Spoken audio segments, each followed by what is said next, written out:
Lyari transformation project. جی ہاں، اس کے لیے اجلاس کا سلسلہ جاری رہتا ہے اور لیاری ٹاؤن آفس میں لیاری ٹرانسفارمیشن پروجیکٹ کے حوالے سے اہم اجلاس کا ایک اور انعقاد کیا گیا۔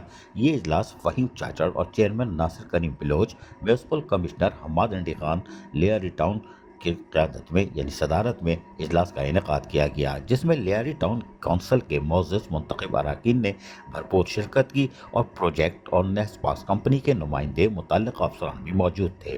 اجلاس میں منتخب اراکین کونسل اور لیاری ٹرانسفارمیشن پروجیکٹ کی افتتاحی سرگرمیوں سے لے کر امروز کی کارروائیوں کی حوالے سے مکمل طور پر تفصیل فراہم کی گئی، جس پر معزز کونسل ممبران نے اپنی اتفاق رائے کا اظہار کیا اور پروجیکٹ کی کامیابی، لیاری میں بنیادی ڈھانچے کی تبدیلی، اثر نو تعمیر اور مزید تجاویز بھی پیش کی گئی، جس پر متعلقہ حکام نے اس کو نوٹ بھی کیا اور مکمل تعاون کی یقین دہانی کرائی۔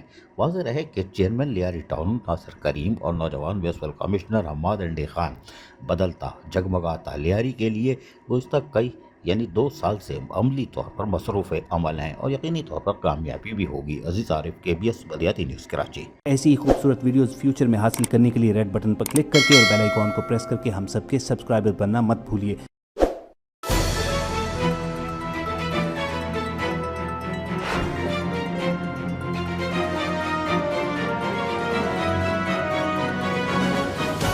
KBS بلدیاتی نیوز۔